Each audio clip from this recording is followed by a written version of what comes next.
नमस्कार। भारत की अर्थव्यवस्था इस वक्त एक जबरदस्त रफ्तार पकड़ रही है। पिछले 6 महीनों में 51 अरब डॉलर का विदेशी निवेश आया है और साथ ही महंगाई भी काबू में है। तो आखिर इस आर्थिक उछाल के पीछे क्या है और इसका हम सब पर, हमारे रोजगार, हमारी बचत और हमारे भविष्य पर क्या असर पड़ेगा? चलिए इसे विस्तार से समझते हैं। आंकड़ा देखिए, 51 अरब डॉलर।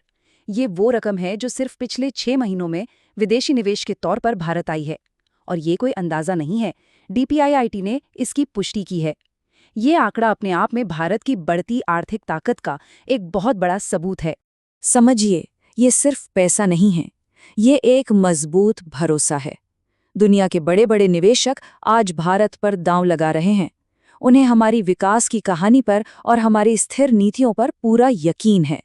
और यही वजह है कि आज भारत दुनिया में निवेश के लिए सबसे पसंदीदा जगहों में से एक बन गया है। तो सवाल ये उठता है कि ये इतना सारा पैसा आखिर जा कहाँ रहा है? कौन से सेक्टर्स हैं जो इस ग्रोथ को असल में चला रहे हैं?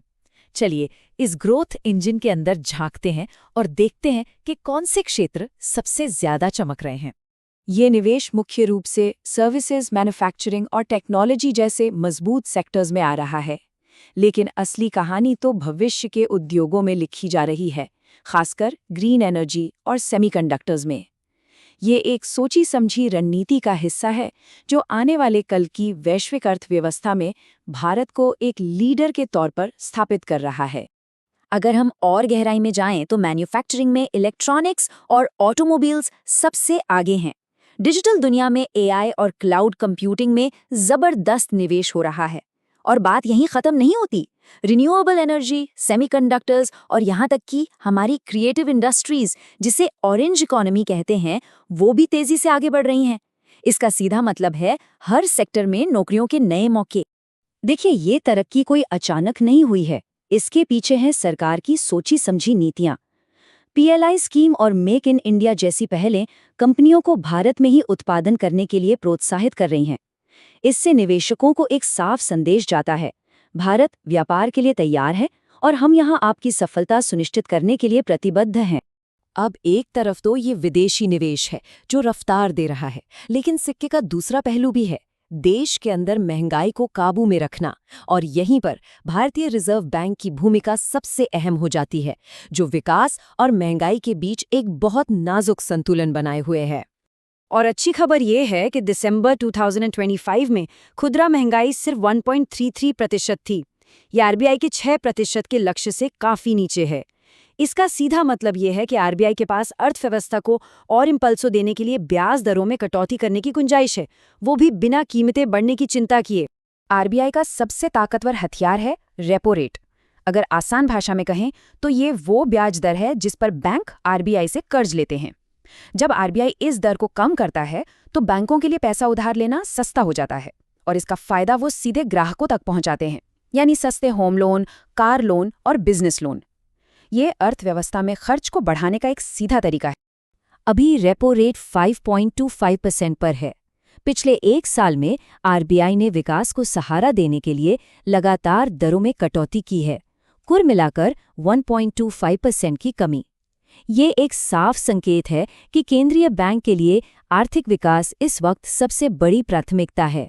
तो अब सबसे बड़ा सवाल, सबकी नजरें टिकी हैं फरवरी 2026 पर। आरबीआई का अगला कदम क्या होगा? क्या वो विकास को और रफ्तार देने के लिए दरों में एक और कटौती करेंगे या फिर वो यहीं रुककर हालात का जायजा लेंगे? ये एक ऐसा फैसला होगा जिसका असर पूरे देश की अर्थव्यवस्था पर पड़ेगा। तो आरबीआई के सामने अब 2 रास्ते हैं। पहला रास्ता है एक और बार ब्याज दर में कटौती करना, जिससे विकास को एक आखिरी इम्पल्स मिले।